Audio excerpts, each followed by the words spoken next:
Hello. How are you? I'm good. How are you, Andress? Good, good. How is the audio? Good? Sounds good. Okay. All right, let me do this little spiel here up front and then we'll get going. Hello and welcome to Device Squad, the enterprise mobility podcast from Propelics. Device Squad, fighting crimes against enterprise mobility worldwide. Bad UI, frustrating user experiences, poorly conceived mobile strategies, we defeat them all. How's that? How'd that sound? It's great. This podcast series will cover all aspects of enterprise mobility, including strategy, development, design, testing, and more. My name is Steve Brickman. I'm a mobile strategist and a UX architect with Propelics. I'm also a stand-up comedian, which is why I got picked to run these things. But I will try not to be too shticky. First, a brief history of the company. Founded in 2011, Propelics is a mobile strategy consultancy helping enterprises worldwide devise true mobile strategies and develop world-class mobile applications across all industry verticals. Propelics clients include large companies such as Amway, Bright Horizons, Bank of Montreal, Dubai Airports, Family Dollar, DLL, Cintas, Merck, and many more. Propelics' menu of services includes 8 different mobile kickstarts covering everything from mobile strategy and road mapping to MCOE to UIUX design to mobile testing, along with soup to nuts app design, development, and support. Additionally, Propelics offers 3 homegrown enterprise mobile products. Andress Reaza is one of our lead designers down in Guadalajara. He heads the UIUX team, and we've got him here today to talk about his background and his current work in enterprise mobile with Propelics. I feel personally very lucky to get to work alongside Andress, and frankly, I wish it would happen a lot more often. I don't get to see him often enough. He's a great friend and an amazingly talented designer. So, without further ado, Andress, why don't you go ahead and just tell us a little bit about your background? Sure, Steve. Thank you for the nice introduction. So, I have a bachelor degree in graphic design from a university located here in Guadalajara. The first 6 or 7 years of my career, I focused on advertisement, working with agencies, and almost 5 years with a local newspaper, creating all printed campaigns for the customers. In 2009, this newspaper started a project called Club de Suscriptores. It's a subscribers club. It consisting in a web portal that can give benefits to all newspaper subscribers, like discounts on restaurants. When I finished that project, I wanted to start something for my own with some savings I had and some support of my family. I started a first mobile startup on the middle of 2009 called Appetit. It was a restaurant booking system for smartphones, very alike to OpenTable. Obviously not that developed. But I tried it enough to start getting involved with UX UI, and I'm here. That's really interesting. We kind of have similar backgrounds in the way that we both sort of started out on our own for a while and then eventually got involved with a startup and larger companies. Let's take it back a little further. When did you first decide that you wanted to become an artist? When did you feel that pull towards the arts? Well, in high school, I was undecided between studying a communication degree or an arts degree, because I was also good at interacting with people, creating good and funny speeches. But the last year of high school, this school planned a talent festival. And since I am not good with poetry or music, I decided to make a drawing. I remember that I borrowed one of my friends a Pink Floyd compact disc, and I played a song, a really good song that I enjoy. Maroon, and that song gave me some inspiration to draw a realistic woman face just with a pencil. And well, my drawing won the first place between another 10 or more participants. And that is when I decided to go with the arts degree. So that was the pivotal moment for you. Yeah, I remember that like the pivotal moment. That's pretty cool that you can define that down to a very specific moment. I think my own moment came a lot earlier. I was like at this like Jewish preschool, and I remember we did like a play right at the end of the class, and all the parents were there watching us, and it was something naturally about dreidels and Hanukkah, whatever. And I remember not wanting to get off the stage at the end, and and that was it for me. Like my parents had to come and like pull me. That's great. It's always funny when you can actually pick a specific moment in your life and look back and go, oh yeah, that must have been it. Like who do you feel like you're most inspired by in, whether it's digital design or more traditional forms of art? Who do you look towards? Speaking about color management and some design principles, I follow some pop artists like Andy Warhol and Roy Lichtenstein. This second one is my favorite one. His art is really, really, really good for me. All the color and creating faces and everything with circles and just playing colors. That's that's the most impressive kind of art I saw in the past. And also I admire the geometrical shapes and simplification of the forms from Pablo Picasso, a cubist, along with another artist like Michelangelo and Leonardo da Vinci, etc. So, but these ones are more recent, are more contemporary. So that is why I like these ones the most. I like art, but I always use a computer to kind of create the things. So that is not good for an artist, I know, but yeah, I think part of the reason why you and I get along so well is that we have very similar sensibility. The reason why I wanted to get you in here into one of the very first episodes of the podcast is just to show how much Propelics emphasizes design in our work and user experience. It's pretty rare in the enterprise space. You just sometimes you don't even see it at all. And we prefer to work the other way and to think more user-centric. So you've really worked in the consumer space and now in the enterprise space. How would you say that enterprise design differs from commercial or consumer-based design?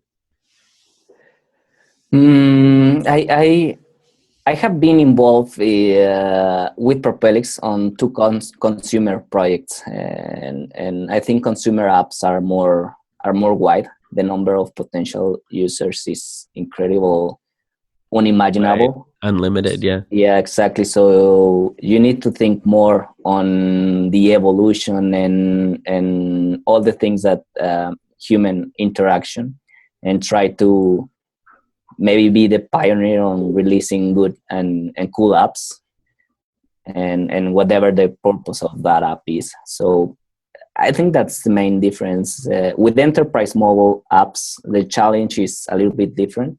Of course, the UX and UI needs to be slick, but the real challenge is to turn complex tools into an intuitive and fast app that can do desktop and task in half of less of the time.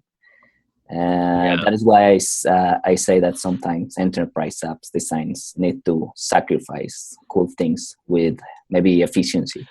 Yeah, it's kind of cool in a way. They're almost the opposite of each other. I mean, if you think about apps that are consumer apps, they're almost sort of a branch of marketing, right? So the idea is to like impress the user with the coolness of the app, and very often that comes at a price. And sometimes it seems like they think it's more beneficial to make the app cool and so that it has a big splash than to make it easy to use. Mm-hmm. Whereas enterprise kind of strips away all that. The goal is just how can you make it beautiful and efficient at the same time and simple to use. Consumer apps taking usually a relatively simple interaction and then making it more complex through slick UI, whereas with enterprise, taking very complex interactions and actually simplifying them down. How did you get hooked up with Propelics originally? Well, the first IT company that I worked for after finish this startup that I talked about, this IT company is located here in Guadalajara. I joined that company as the first designer, and after 1 year, I was surrounded by another 4 or 5 designers. And at the beginning of 2013, Shahab, one of the partners of Propelics, came to Guadalajara looking for someone who can help creating UI around his ideas and get involved on the mobile strategy workshops in US. So I worked with him on one first project with Family Dollar. I remember that was my first project. And from there, it's impressive. I fell in love with all the professionalism and projects that Propelics is giving to customers. Propelics hired me directly on September 2013. That's exactly when I started. It's been a really fun ride. I've really enjoyed it. I think, versus working in an agency, for me, it just seems more of a meaningful sort of work to be doing, to be creating these utility applications that really improve people's lives in their business at work, versus something that I'm sure you were pulled to going into advertising and helping sell products. Yeah. I mean, it's fine, but it just feels like what we're doing has so much more meat to it in the long run, Yeah, that's true. I mean, all the level of knowledge that every one of us is getting day by day is incredible, because the demand of time, the demand of effort, and all the technical knowledge that you have is applied every day on the projects and I mean on the apps that we are creating for the customers. So, and here we're really creating, helping create a language of mobility and in a utility sense. What is it that you enjoy most about working in enterprise mobility versus say working for an ad agency? More than enterprise mobility, I really enjoy creating projects from the roots. Becoming with a good idea and develop it until it's finished. That's I think that's really satisfying. Of course, enterprise apps needs to have different approaches for customers, but also enterprise apps are work tools. Those apps involves efficiency and productivity. Yeah. Sometimes we need to sacrifice like cool animations and cool UX for simplicity to give speed on the task users do. Yeah, it's definitely about just creating the most intuitive, simple experience for the user, and just enabling employees and so forth just to get the job done as quickly as possible. Yeah, definitely different priorities there. I really love that too. The fact that many of our clients, they have a kernel of an idea of what they want the app to do, or they know fundamentally what the sort of mission of the app is, but they haven't broken it down to specific features and stuff. And I love just getting in there and defining a feature set and starting from zero. And yeah, it's I mean that's the thing that I really enjoy working with Propelics, because sometimes in working with another companies, the idea is already made, so it not necessarily have all the planning that you need in front of the idea to start creating the development, or at least the user experience in UI. But here is all the strategies do all the effort to plan very well the idea and start from scratch to create a really good app for the users and obviously for the customers as well. Yeah, so you and I both worked on one project together out in Orange County. Yeah. And the cool thing about that project was Andress and I basically redesigned all of their customer-facing and internal software to make it so that basically anybody could come in and start processing loans for people on day one with very little training. And we created a customer portal and an admin portal for what they call LCs, their loan consultants. There was the consumer-facing side and the enterprise side. Yeah, that's true. Both were beautiful, but they each had their own very distinct look. So I was amazed to see that you were able to straddle that line with like equal aplomb. Think about it, like, working for an auto loan refinance client, that sounds kind of boring. But when you think about what we were able to achieve, like we're actually there are people out there that have these auto loans that are at like 12, 13% interest, which I don't know how it is in Mexico, but in the US, especially now with the economy, that's insanely high. So, and these guys are able to refinance them down to like, 3, 2, 3, 4% loans. So we're actually saving all these, like countless numbers of people, tons of money. Yeah. Every year. And so that's money that's, getting out of the banks and it's going back into the pockets of all these people that obviously need it and deserve it, because that's where the rates are at now, and they just don't know. So, in that sense, it's a really gives me a warm feeling. No. I totally agree. I think it's great. I mean, saving money to all those people is great. And also, do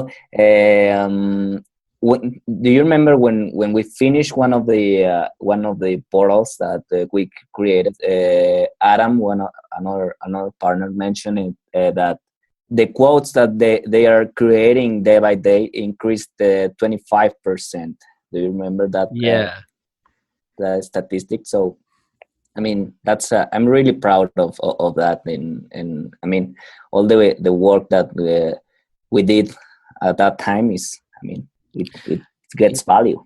That was amazing. And, people, I think that I'm sure people look at our website and they read our copy and stuff, and they wonder how we can possibly, produce effective software or redesign software in as short of a time as we do, basically, 1 to 2 weeks in many cases.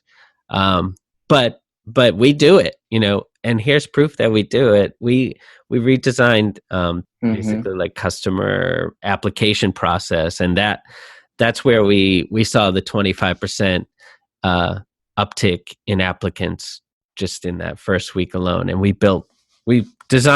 Andress and I designed that in 3 or 4 days. Yeah. So, yeah. All right. So you're basically in charge of the whole group down there in Guadalajara, which I think the bulk of the company now is in Guadalajara. It'd be nice if you could talk a little bit about what it's like working down there. How does work environment differ from what you've seen up here, if at all? We have kind of all the delivery center here in Guadalajara. We have developers, we have testers, support people, obviously designers. and also a small group of people who is in charge of all the operations in Guadalajara. But the main difference is that we work all together in the same place. As you know, in US, you are working from home and also traveling to the customer side, so you can have more contact with the customers. But here we work in it's a house. I think we grow professionally faster, even when sometimes since we are living it day by day. That don't let us realize that, but we are really growing very fast. Our Guadalajara office is very cool. We work in a big house, full equipped with a kitchen, a living room, a big green backyard. We try to feel at home always. As you know, Guadalajara has a nice weather, so the amenities around this city are. Yeah, and I keep meaning to get down there too. I was supposed to be down there a few weeks ago. Yeah. In December. You didn't want to come, so you're mean. It was Hanukkah. Anyway, okay. I noticed that you have a very cool script tattoo on your arm. It's just a couple of words, and I've always meant to ask you what it means. Do you mind talking about it? Yeah, sure. Well, when I started with Propelics on 2013, I finally felt like I was working on something that I am proud of, and not because the company, because the projects and all the things that I was doing at that time. I started to travel to United States. I started to learn from good people all the things about technology. So all the my parents really helped me when I was broke after my startup. They helped me emotionally and also economically because I didn't have money. So I really think that their and my brother's support were crucial to keep going and reach that point of my life. My tattoo says 50-50. It's 50-50 in English. One of the words are from my father writing, and the other word is from my mom's writing. So it's like saying that I really appreciate. I am thankful for all the support and that I am half part of both. So. Oh, that's awesome. Yeah. So you are both your mother and your father's genetic material. Exactly. Yeah. It's kind of it's a little bit awkward, but yeah. Literally, I mean that's a literal. And you feel that they both sort of contributed to your success equally. Exactly. Yeah. Yeah. All the support that I received from them, it's incredible. Yeah, that's a beautiful sentiment. I'm really happy that that I get to do these podcasts because I talked to Glenn the other day, and it gives me a chance to talk to you guys in a way that we really just haven't done on these jobs because when we're on the jobs, we're so busy. We're pretty much flat out until midnight or so every night, and then up at 7 a.m. cranking out the designs.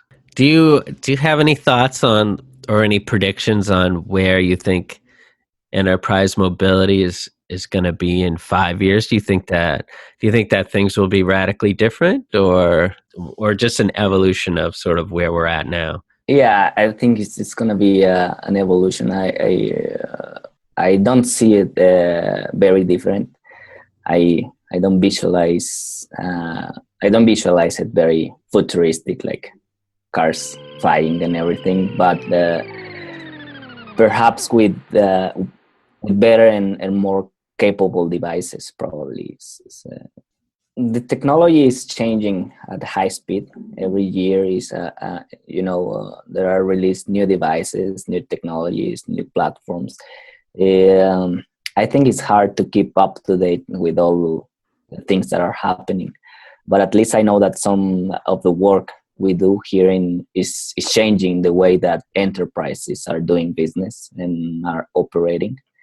I've heard really good statistics of the things that we do with the customers. So I don't know. Let's see what is next for mobility and also for enterprise. But I am really excited to figure it out. I mean, the smartwatches like the Apple Watch. It's really cool, but I don't think it's helpful for enterprise tools because first of all, because of the size of the screen and the number of tasks that we are including on the apps it's hard to handle in that tiny screen.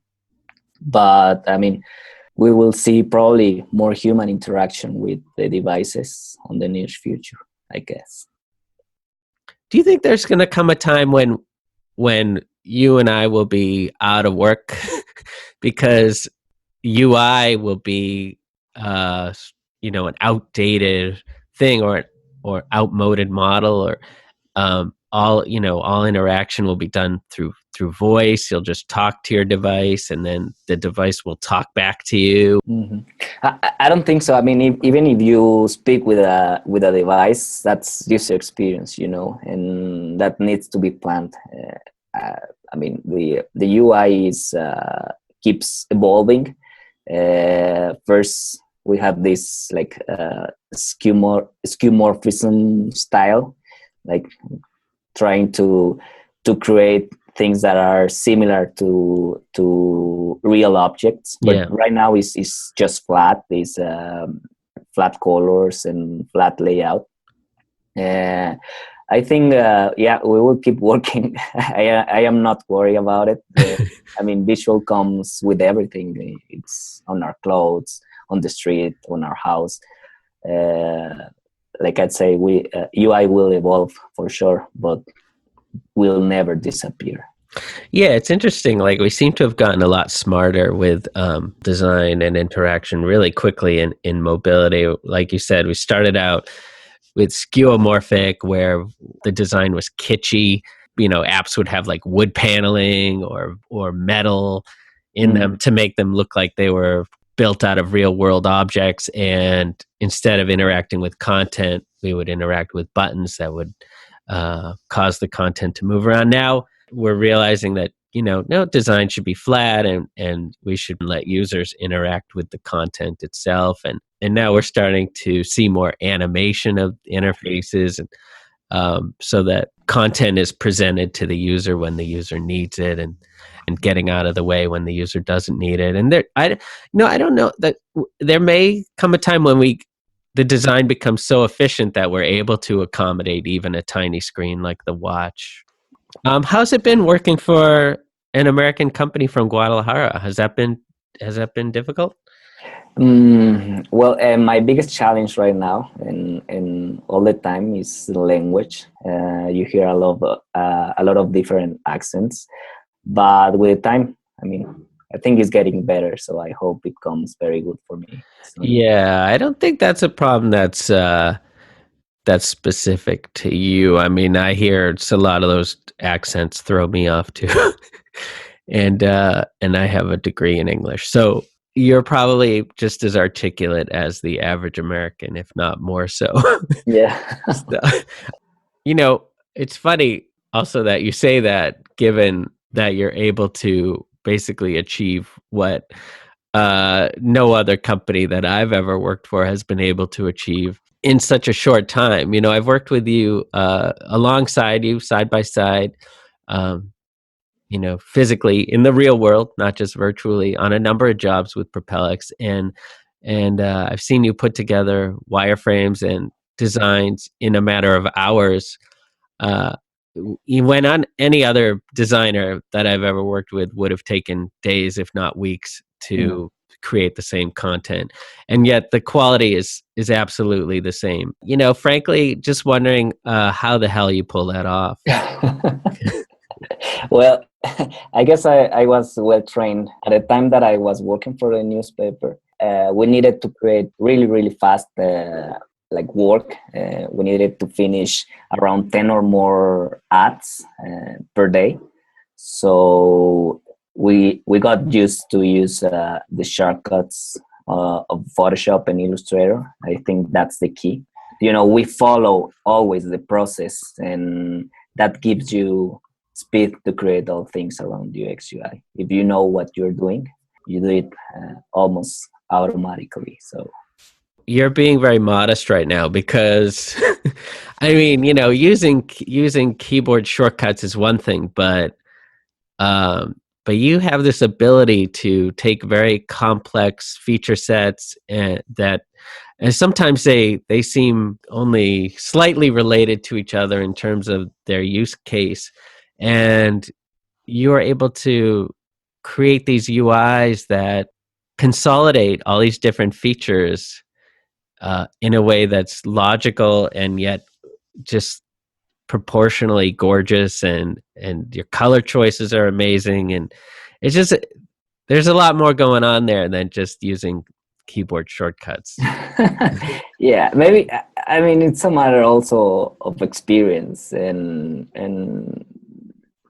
as you know, I always start with a map with an interaction flow, and sometimes people don't understand very well the purpose of that diagram. But for me, it's everything. I mean, I start with that. I organize the ideas on paper, on that diagram, and also on my head, and from there I start like simplifying and creating all the navigation that the apps needs. But I think it's experience, just experience. Yeah, I mean, when I it's always amazing to watch you work and to see you create these interfaces so quickly, as if you have some kind of